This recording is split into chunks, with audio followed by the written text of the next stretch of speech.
नमस्कार। India debate में आप सबका स्वागत है। मैं हूं आशुतोष पाठक। मित्रों, दुनिया भर में एक बहुत बड़ा उलटफेर हो रहा है और उलटफेर आया है। कल एक घटना घटी रूस में। एक परेड निकाला गया और उस परेड को पूरी दुनिया ने देखा। वो विक्ट्री परेड था और व्लादिमीर पुतिन उस परेड में मौजूद थे, खुशी मना रहे थे। उसके बाद पूरी दुनिया से उन्होंने कह दिया कि यूक्रेन से युद्ध अब लगभग रुक गया है, समाप्ति के मुहाने पर खड़ा है, युद्ध विराम हो गया है और युद्ध विराम हो जाएगा। अभी कुछ दिनों का सीज फायर है। उधर डोनाल्ड ट्रंप अपनी पीठ थपथपा रहे हैं कि यह पागलपना है, महीने में 25-25 हजार सैनिक को भेजना नेटो के तरफ से, ये तो पागलपना है। ये डोनाल्ड ट्रंप कह रहे हैं। खैर, वो कितनी पागलपना कर गुजरे हैं ईरान में, ये आप सबने देखा है। लेकिन व्लादिमीर पुतिन का ये स्टेटमेंट बहुत महत्वपूर्ण है और इसलिए आज जियो पॉलिटिक्स में जो उलटफेर हो रहा है उसको समझना जरूरी है। क्यों जरूरी है? इसका सीधा प्रभाव भारत पर भी पड़ेगा, वेस्ट एशिया पर पड़ेगा, साउथ एशिया पर पड़ेगा, मिडिल ईस्ट पर पड़ेगा, हर जगह पड़ेगा और मोटे तौर पर पूरी दुनिया पर होगा। यूरोपियन यूनियन पे भी पड़ेगा। अमेरिका तो चिकन बैलेंस में चल रहा है, बल्कि ट्रंप सामने से तो कह रहे हैं कि पागलपना है यूक्रेन और रसिया युद्ध, लेकिन अंदर अंदर वो नहीं चाहते हैं कि ये युद्ध रुके। क्यों? क्योंकि इस युद्ध में उनको फायदा हो रहा है।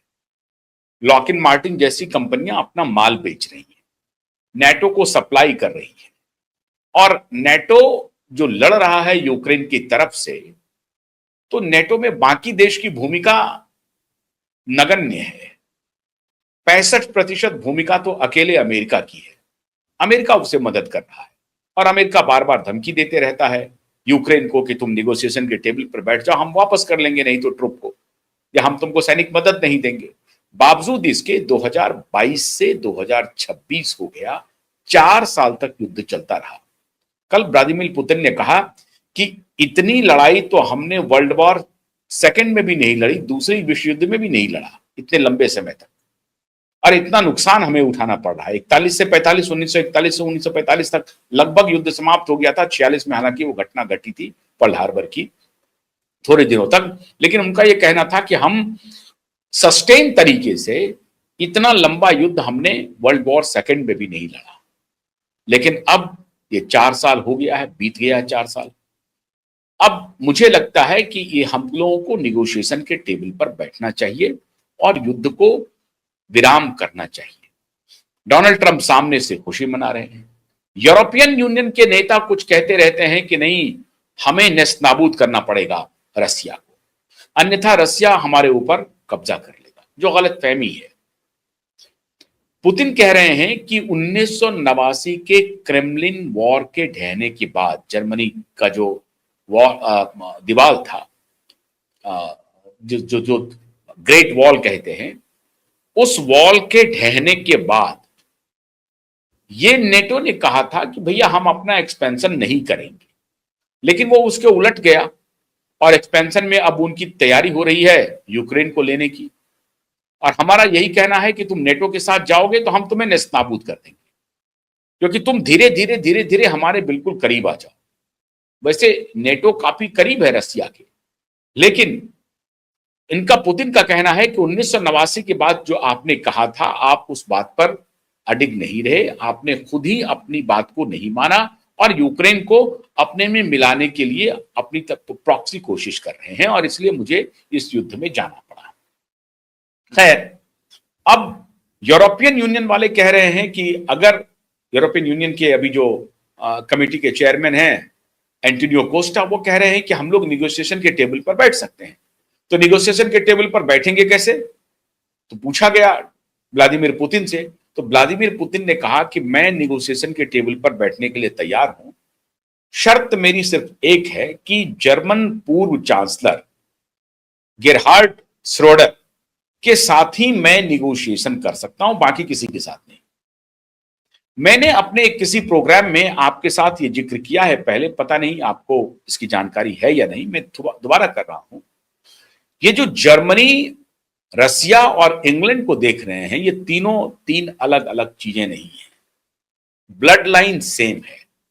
और इसीलिए यूरोपियन यूनियन के अन्य देशों को हमेशा इस बात की चिंता रहती है कि कहीं जर्मनी और रसिया एक ना हो जाए।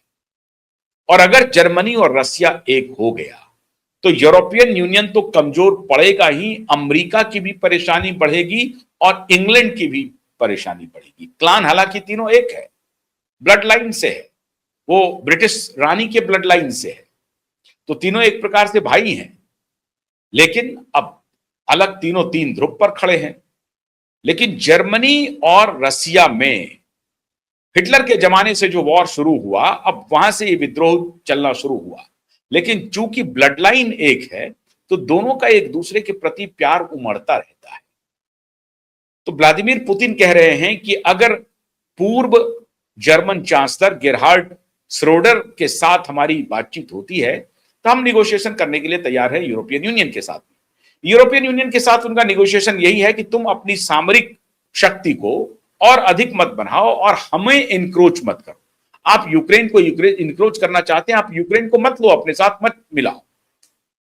और जैसे ही आप यूक्रेन को अपने साथ मिलाओगे फिर हमारा बहुत बड़ा भूभाग आपके साथ चला जाएगा। इनकी पीड़ा यह है। धीरे धीरे यूएसएसआर का जब विखंडन हुआ तो एक बृहत्तर रसिया खत्म हो गया।